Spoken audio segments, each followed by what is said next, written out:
Oi, eu sou o Sérgio e seja muito bem-vindo ao canal Conversando Sobre.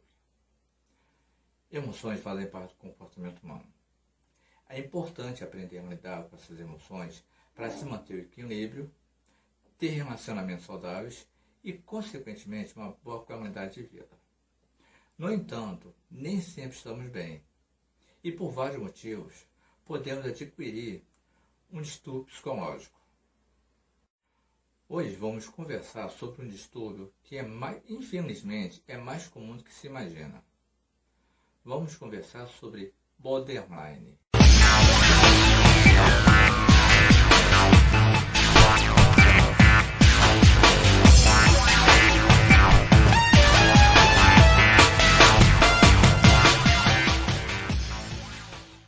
O momento de uma grande alegria pode se transformar num momento de uma tristeza profunda em poucos segundos, porque alguém cometeu um erro. Um grande amor pode se transformar em um grande ódio, porque a atitude da pessoa até então amada foi considerada traição. As emoções saem do controle, virando uma briga verbal ou até mesmo física. Então vem um sentimento enorme de culpa, junto do medo de ser abandonado, que é comum nesse tipo de transtorno.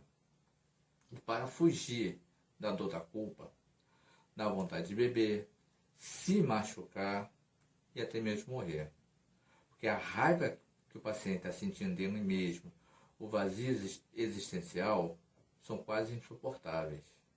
Os comportamentos e as emoções descontroladas podem nos dar uma noção do que vive o portador do transtorno de personalidade borderline, reconhecido como um dos piores transtornos, podendo provocar casos de automutilação e suicídio. Uma condição de saúde que merece atenção, porém ainda é tratado de maneira preconceituosa, é o transtorno de personalidade de borderline, que afeta principalmente as relações interpessoais. Uma pessoa com borderline pode ter uma grande impulsividade e suas emoções podem levar essa pessoa do céu ao inferno em pouco tempo. Antes de continuar, vamos definir o que é DSM-5. É o Manual de Diagnóstico e Estatístico de Transtornos Mentais, número 5, de 2013. Esse é um manual para profissionais da área de saúde mental, que lista diferentes categorias de transtornos e critérios para diagnosticá-los de acordo com a Associação Americana de Psiquiatria. Então, segundo o DSM-5, uma das características comuns no paciente borderline é o medo de ser abandonado ou um incômodo intenso de só em pensar em ficar sozinho. Porém, o problema é a maneira que o paciente demonstra esse incômodo, podendo ser agressivo, exageradamente intenso nas suas emoções e um pouco perturbado. É consequência comum as pessoas que estão ao redor do paciente não se sentir bem com esse comportamento e acabem se afastando. Ou seja, acaba acontecendo aquilo que o paciente mais temia. Para reduzir os momentos de crise e ter mais qualidade de vida, é necessário que o paciente borderline tenha um acompanhamento médico e terapêutico. E as pessoas que convivem com esse paciente precisam procurar entender um pouco mais sobre esse transtorno e a mente de quem tem esse transtorno, justamente para poder se ajudar e ajudar essa pessoa. A Associação Norte-Americana de Psiquiatria define 9 características desse transtorno no DSM-5. Para você ser diagnosticado com o transtorno de personalidade borderline, você precisa de ter pelo menos 5 dessas 9. E vamos falar um pouquinho agora sobre essas características. Primeiro, esforço desesperado para evitar abandono real e imaginário. Como já foi dito, os borderline têm um grande medo do abandono. E quando veem que isso está para acontecer, acabam se apegando a pessoas até com pouca afinidade. Os relacionamentos são rápidos, intensos, porém não duram, de acordo com os especialistas. O que nos leva ao segundo, que é o padrão de relacionamentos instáveis, que são marcados pelos extremos de admiração e ódio. Para o portador de borderline, é 8 ou 80. Ou o portador, o paciente, está no momento de admiração pela outra pessoa, ou por alguma coisa que a pessoa fez, ela está magoada, ressentida, está no momento de grande ódio. E seus relacionamentos interpessoais são marcados por esses extremos o tempo todo. Terceiro, dificuldade em relação à autoimagem. Os portadores de borderline têm uma grande dificuldade em se ver e ver suas próprias características, sejam elas positivas ou negativas. E por isso tem uma grande dificuldade em se autodescrever para as outras pessoas, seja corporal ou suas características de identidade. 4. Uma grande impulsividade. Essa impulsividade pode ser notada de várias maneiras, tanto nas atitudes agressivas como nas que trazem prazer. Portadores de borderline em entrevistas dizem que fazem essas coisas para trazer um alívio momentâneo e imediato de certas coisas, certos sentimentos ruins que eles sentem. Então eles acabam se machucando, se cortando ou se entregando a prazeres como compulsão alimentar, bebida, sexo sem proteção, dirigir em alta velocidade, compulsão de compras, comprar sem limite e até mesmo drogas. Mas como eu disse, é um alívio imediato e momentâneo. Ou seja, logo esse sentimento de alívio passa e eles precisam fazer tudo novamente. 5. Comportamento suicida recorrente com ameaças e automutilação. Comportamento no qual a pessoa provoca ferimento nela mesma é comum dos pacientes borderline. Como foi dito no 4, os pacientes fazem isso para conseguir um alívio momentâneo e imediato. E no momento de grande instabilidade emocional, a dor física. E os pacientes de borderline que em momentos de crise, que para eles, como eles descrevem, é um momento de grande angústia, esses pacientes têm e muito aumentado o risco de cometer um suicídio. 8 a 10%, de 8% a 10% dos pacientes com borderline cometem suicídio. 6. Mudança de humor. Pessoas com transtorno de borderline estão constantemente no limite. Como já foi dito anteriormente, é 8 ou 80 na maior parte do tempo. Ou seja, estão num limite entre amor e ódio, felicidade e tristeza. E é por essa grande variação de humor que no passado o transtorno de personalidade de borderline foi confundido com a bipolaridade. 7. Sentimento crônico de vazio. Os borderline sentem um vazio interno e não sabem como fazer passar isso. E por causa desse vazio, podem vir a acontecer brigas na família, no casamento, entre amigos.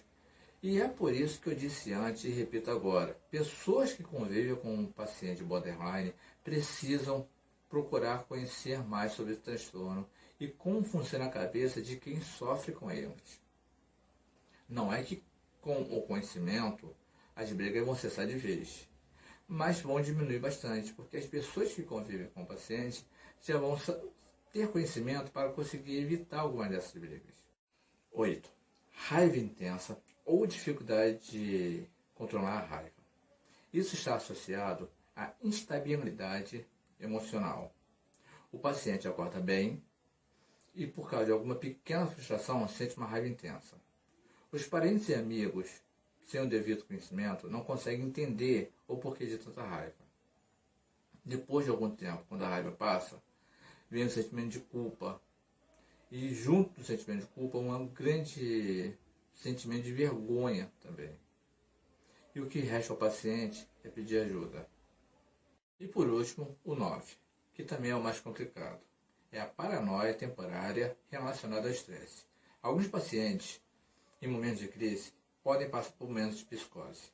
São momentos rápidos, que podem vir na forma de ouvir coisas ou alucinações, ou seja, ver coisas que realmente não estão lá.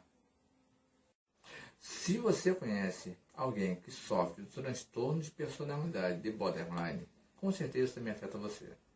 E a coisa mais importante que você pode fazer para ajudar o seu amigo ou parente é conseguir o diagnóstico e o tratamento correto. Marque uma consulta e o acompanhe até o psicólogo ou psiquiatra. Incentive o seu querido a continuar em tratamento. Se você realmente quer ajudar o seu amigo ou parente, comece fazendo isso em casa, oferecendo apoio emocional, procurando ter paciência e compreensão. Deixe bem claro para essa pessoa que ela pode contar com o seu apoio. Pode ser muito difícil e assustador para o paciente que está passando por esse drama. Mas essas pessoas podem melhorar ao longo do tempo. E os parentes e amigos podem ajudá-lo a passar por esse drama. E como você pode fazer isso? Eu já disse isso mais de uma vez e repito novamente. Procure se informar sobre a síndrome de borderline para você ficar sabendo o que está passando com o paciente. Quanto mais conhecimento você tiver, mais você vai poder ajudar e entender determinadas coisas que a pessoa com o transtorno de borderline faz. A pessoa com borderline geralmente está confusa e é comum que o paciente não procure ajuda por si mesmo, achando que está bem e não precisa ou por puro orgulho. Então é necessário que alguém tome essa decisão por ela durante uma crise. E as pessoas que estão ao redor desse paciente precisam estar preparadas para casos de urgências que podem vir a acontecer. Leve a sério tudo e qualquer comentário sobre suicídio ou a intenção de fazer mal a outra pessoa. Tudo e qualquer tipo de comentário. Se leu algum texto na internet, se viu algum vídeo sobre o tema, ou mesmo se algum amigo fez algum comentário sobre esse tema. E mesmo se isso foi há anos atrás, informe imediatamente ao médico com o qual essa pessoa está se tratando ou ao profissional responsável, caso essa pessoa esteja internada. Em situações de urgência ou potencialmente ameaçadoras à vida, entre em contato com o CVV, Centro de Valorização à Vida, e o CVV dará as informações de como você deve proceder. Enquanto o paciente estiver em tratamento, os sintomas podem estabilizar. Os momentos de crise vindo a acontecer mais raramente e, quando acontecer amenizado. E com o tempo, a convivência com o paciente fica mais fácil. Com o passar dos anos, é comum que os sintomas venham a diminuir, por consequência do amadurecimento emocional do paciente. É importante que as pessoas próximas não deixem de viver suas vidas em função da pessoa borderline. E que equilíbrio é tudo. Você não precisa ignorar a doença do seu ente querido, mas também não se envolva mais do que realmente deve. Isso não fará bem a você. E você precisa estar bem para poder ajudar essa pessoa. Como a pessoa com a síndrome de borderline tende a sentir medo de ser abandonada, uma boa maneira de lidar com isso é mostrando para essa pessoa que você se importa, mesmo que seja através de uma mensagem eletrônica. Afinal de contas, qualquer um de nós ficaria feliz ao saber que tem alguém com quem se pode contar em um momento como esse. Não existe uma maneira de prevenir o transtorno de personalidade de borderline, mas podemos prevenir o seu agravamento, fazendo o seu diagnóstico cedo, se possível já na adolescência. Por ser um transtorno de personalidade, os psicólogos e psiquiatras esperam que o paciente esteja com a sua personalidade formada, por isso esperar até a idade adulta. Porém, já na adolescência, podemos observar e cuidar o surgimento de uma ou mais das 9 características das quais falamos anteriormente. É importante que essas informações sejam compartilhadas, pois estima-se que ainda há muitos casos borderline não diagnosticados por falta de conhecimento. Se você conhece alguém que apresente traços ou sintomas do transtorno de personalidade de borderline, mostre esse vídeo a ela. Compartilhar é importante para que mais pessoas saibam sobre esse transtorno. E o mais importante, que procurem tratamento. Bom, não deixe de se inscrever aqui no canal, curte esse vídeo, um abraço e até o próximo vídeo.